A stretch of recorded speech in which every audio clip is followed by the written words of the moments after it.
Hi everybody, it's Friday, May 17th, 2019, and this is the Pro and Con Show. And my name is Michael James Ott, and I'm your host.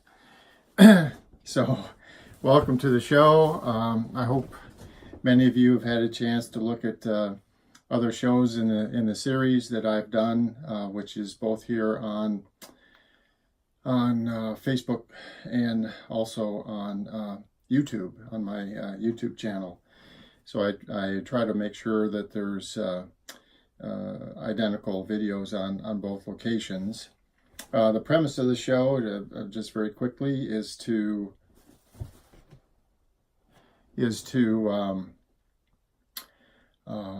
talk about the news and really, engage other people in a discussion about bias and trying to understand things in a way that has less bias in it, really concentrating on the facts of who, what, where, and when, which is really the facts, the actual factual news, and understanding that in a lot of the streams of information that you can observe or see or experience, you can definitely feel that whoever's providing that stream of information to you can be trying to influence you in a certain way.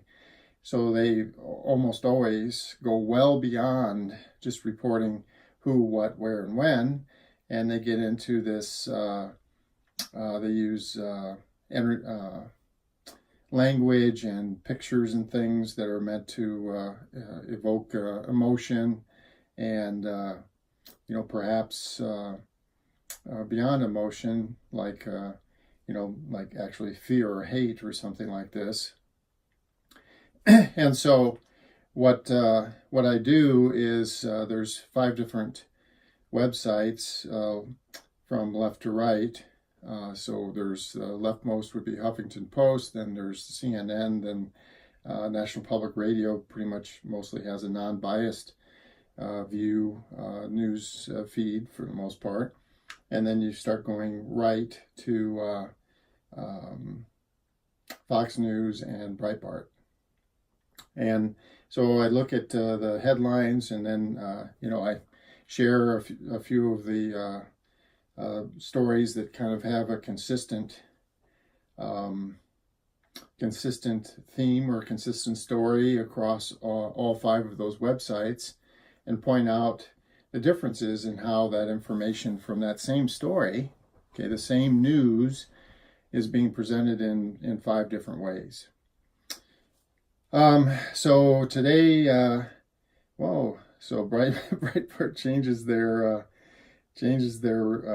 website all the time, and they just now changed something here. So their previous title, main headline, was about Elizabeth Warren, and it was basically saying that, and see again, she wasn't saying this, but they were inferring that she wanted to eliminate all of states' rights and basically bring everything into a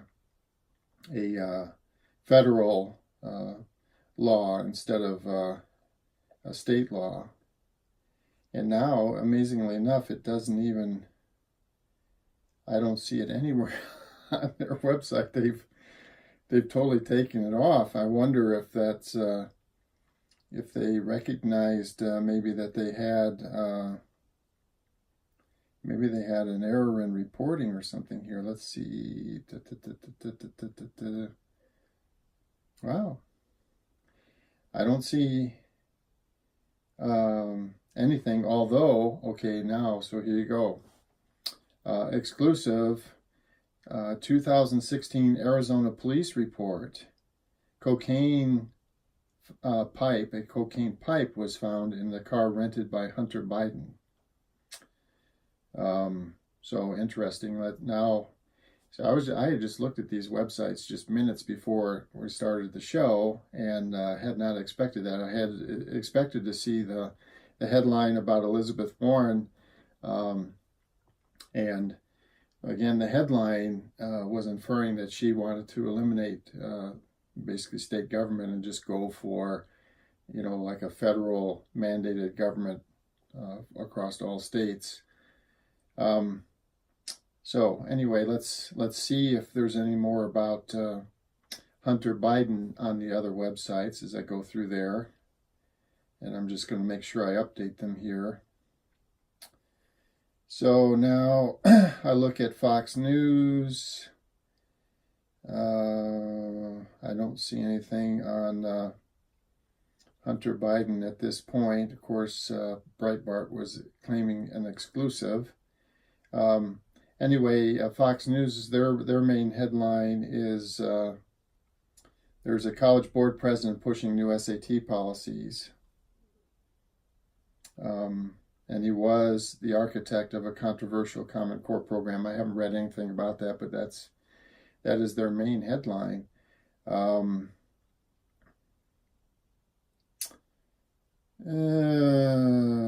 then there's another title here, or another headline that says Amy Klobuchar struggles as Meghan McCain, who is someone that appears frequently on Fox News, presses her on late-term abortion. So I haven't seen that, but the fact that they're saying struggles, that can often be an opinion, right? One person's version, they watch somebody answering some question, oh, they're struggling to answer the questions. Well, another person might just say, oh, they're being thoughtful and wanting to make sure that they answer these meaningful questions in a meaningful way. So they're pausing for a moment or something. Anyway, I don't know what this is, but let's keep going, because I'd like to come back to the federal versus state thing and just talk about that just a little bit. So NPR, their top headline is, the generic drugs you're taking may not be as safe or effective as you think. So there's a journalist that says that most of the generic medicine is being manufactured overseas and sometimes under questionable quality control standards. So she's got a book. So this is one of the things that NPR often does, and I guess that's why they're perceived to be less biased than some of the other sources, because they very often focus on science, medicine, technology, and they do get into political stuff and like that, but they generally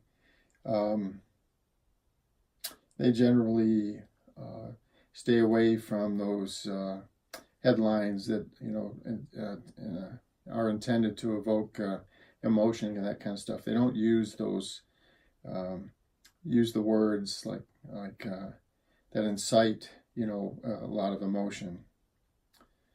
So I don't really see. Let's go on to CNN and see what their main headline here is. Their story, the main story, there's a woman, this is pretty ghastly kind of stuff, but there's a woman who was accused of strangling a 19-year-old woman and cutting the unborn baby that she was carrying out. Yeah, that's pretty rough. And then the other main headline is, there's potential severe weather that could affect millions this weekend. Let's see here. And then we go to Huffington Post. And let's see if they've updated. No. So the Huffington Post, again, most left-leaning, most liberal, they have a picture of President Trump from yesterday. He gave gave a presentation yesterday outside in the Rose Garden. He talked about immigration, and it says he has an immigration plan and it makes no sense. And then you go into, and then their second headline is lowering the bar with 2 R's. So William Barr, and the AG, Attorney General, Mr. Barr, is pushing a spy story and saying it's just as bad as the Russian interference in 2016.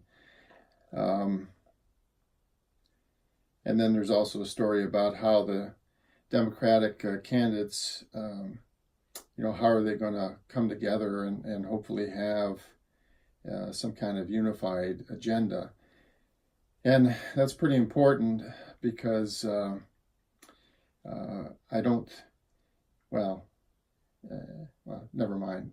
it's important if they think they want to have somebody elected as opposed to Mr. Trump, because of the spectrum of everything that they're offering. It's fragmenting the people that might want to vote for them. So they'll be in trouble unless they get their policy vision in a good way.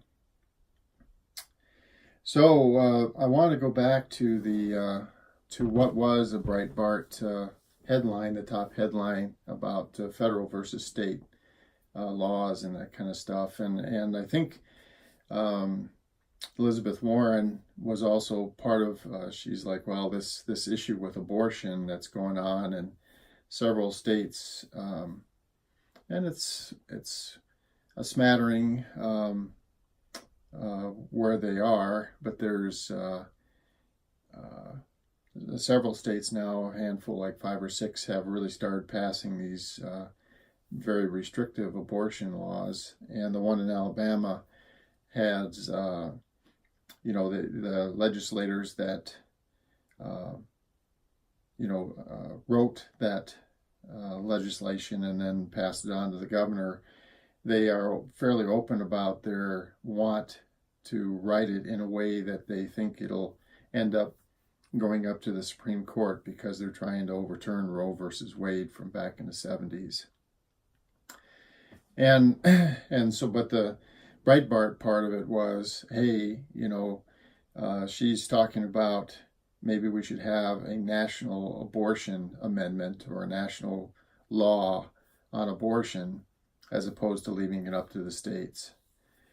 And it occurs to me, and I share this with you, that as things change, and they have changed, and one of the things that's changed mightily is our ability to transport both products and information across this nation, across all 50 states, has increased. I don't know how many fold. I mean, we can. You can order something and have it delivered to your door in less than 24 hours. In fact, depending on where you are and what you've ordered, you can have it delivered to your door, and not cost. I'm not talking about hundreds of dollars. They would charge you like $20 or $30 to get this. You could order something and have it delivered to your door in like 2 hours or 3 hours. It's really amazing how much our capability has changed in that regard. And so what my point is behind mentioning that is that we're getting where the living in the different parts of the country is getting more similar. Now, for sure, it's different because the environment is different in different areas. So some areas get more rainfall than others, and different temperature things. So different crops make sense, and so on. There's a lot of things that are very much still regional, but some of the things that don't seem to be appropriate to be regional anymore, because there's just such great communication and transportation. It would seem to make sense that we would take several things that transport across state lines, and mostly, there's really not a good reason why, say, taxes on cigarettes would be 60% higher in one state and then the state next door. And so then you get this, all the people that want to buy cigarettes without the tax, they go, they drive a few miles, they drive, and they buy a bunch of cigarettes in the neighboring state. And that, the intent was to try to discourage people from smoking in the one state, and also to help perhaps pay for, healthcare or whatever in that state. And people are, it's ruining the intent, and it doesn't make sense. And then you have people like doing this, and that's just to transport things across the state borders, and to do all that driving and stuff that is added danger and energy use and so on. We should try to avoid that kind of stuff. So my whole point being that I think we should look at things like abortion and taxes on certain things. For example, gas taxes, cigarette taxes, lottery kinds of things. We should really kind of step back and potentially make and then like certain punishments for, crimes. And so just to take an absurd example, we're kind of running out of time today, but let's say murder. And so in one state, the penalties for murder are really severe. And then the state next door, let's say that they declare that murder is not even illegal, or something like that. Well, then you get these people, well, I want to get rid of this guy. I'll just throw him in the trunk of the car and take him across the border into the neighboring state and then kill him over there. Again, that's a very extreme case and stuff like that. But the whole point is that it's, this thing where laws are regional. It makes a lot less sense in a lot of ways today than it used to. We are not separate states. We are not separate colonies. The communication and transportation and freedom to go across borders and such is, completely open and